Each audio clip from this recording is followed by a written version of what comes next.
She had an affair and then passed away. All right. Oh boy. Married 11 years, her 42 and me 41. Together for 16. My late wife had a physical and emotional affair with a friend from high school back in October 24. We started counseling and we were trying to reconcile. She was supposed to be no contact with the other guy. Things were going well. We are spending lots of time together, flirting, holding hands. We're intimate like we were when we first started dating. In my mind, things are going great. All right. We go away for 2 weeks on vacation. Vacation was going great and we're reconnecting and having fun. Near the last couple of days, I noticed she was very possessive of her phone. I grabbed it to move it out of the way and she snatched it from me.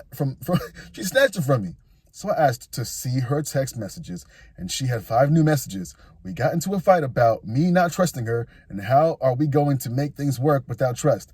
I didn't want to escalate things, so I went for a walk to cool down. When I came back, she said I could see her phone. There were only 2 messages. I was very suspicious and upset. Okay, she deleted messages, obviously, and she's gaslighting you. Bruh, what the hell? We continue not talking in an angry state for the next 2 days. We get back home and she says she is feeling off, so I let her relax and sleep most of the day. I thought the travel got to her. 10-hour drive back. I go to bring a dog for the walk and then she has a heart attack. Wait, no. I go to bring the dog for a walk and she has a heart attack and died on the way to the hospital. Wow. I now have her phone and the other guy is texting her. I was also able to recover the deleted text messages and see she was texting him the whole vacation, maybe longer. I can't say. She was telling him we were getting a divorce and even said we had a court date at the end of the month. We do not. Wow. They were talking about future dates, moving in together, and even what type of wedding they wanted and to how many kids she was wait a second. What type of wedding they wanted and how many kids on top of that and with explicit photos and talk. She always was against kids before. Wow. So she was ready to give this guy everything that she wasn't going to give you. Whoa. Straight up lying to you and that guy. Well, we got a world-class asshole. Anyway, I am so conflicted.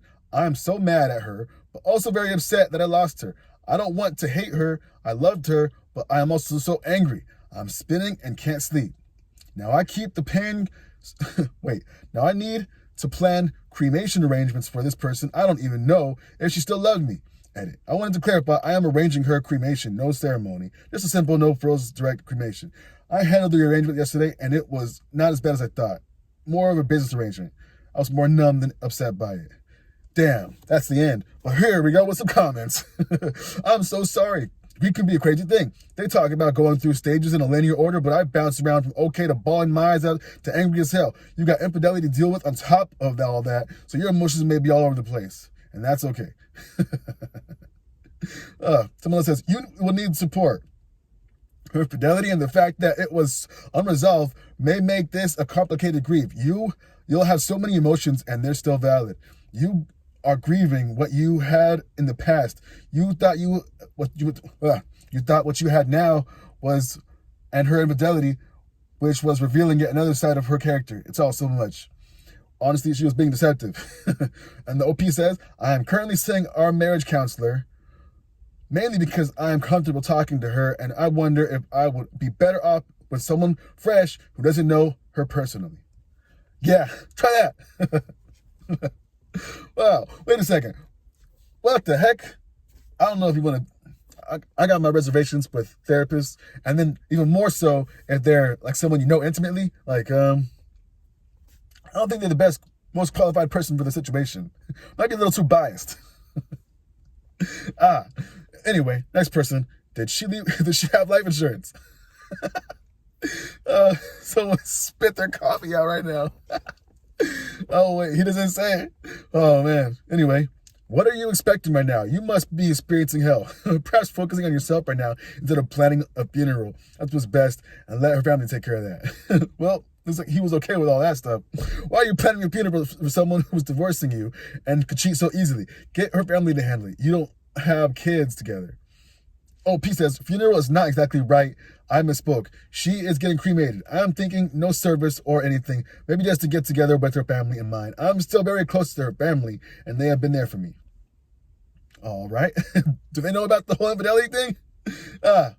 Someone says, her family is there for you only as a direct extension of her. They will take her side, especially since you telling them would tarnish her memory. Don't trust them at all.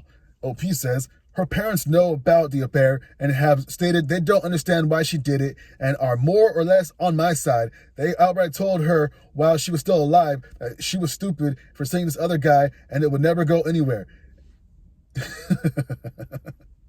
Oh, man. So basically the family knew and they didn't tell you? Yo, I rethink a whole relationship with them. What the hell? They were there for you. How about they should have been there for you and told you what she was doing? What the hell? Someone says, I understand wanting to do the right thing for your family, but ask yourself, are you sure nobody in the family knew about her foul acts and hid them from you? Once I realized this was the case for me, I don't really care about their opinions anymore. He says, OP says, they did not hide it from me. They knew and were open about it and called her crazy for even considering it. All right. Anyway, wow. Shit, man. Another person says, it sounds harsh, but you're better without a cheater by your side. That's not too harsh. That's straight up. All right. She was keeping you there as a placeholder in case the other guy didn't take her seriously and wanted her. Wait. Basically, you're a backup, and the other guy was going to be on the back burner, going to be moved to the front burner once you're out the way. Well, she had a heart attack, so maybe instead of servicing the other guy, she could have been taking care of her health. All right, last one. Personally, I wouldn't plan the funeral arrangements. Let her family take care of that. She didn't love you. She didn't even give a fuck about you and was going to let you think everything was better before ultimately destroying you without caring the world towards you. If she wanted a nice funeral, she should have been kind to you. Instead of, she treated you like an emotional state and entirely inconsequential. Also, she was dumb thinking she was having kids at that age. What the F? Crazy situation. Let me explain to you what does not happen when you discover your wife is having an emotional affair, let alone a sexual one. It does not end well. They say, oh, well, you've been rumbled by the person neither of us cares about. Let's stop immediately. They continue because it's enjoyable. She was using you to buy time and smooth out the transition from you to him. You were likely going to get shafted by her in multiple planned ways. Many men are ultimately destroyed by this callous betrayal. So I think you dodged a bullet. Anyway, y'all get the picture. Whoa. I hope none of you have to go through that situation, man or woman. And, yo, if karma's a thing, maybe she got her karma. But, hey, the issue resolved itself in a way. I mean, you didn't get your closure, but, hey, you got vindicated. You weren't tripping. She was gaslighting you. And now look what the consequences are for her actions.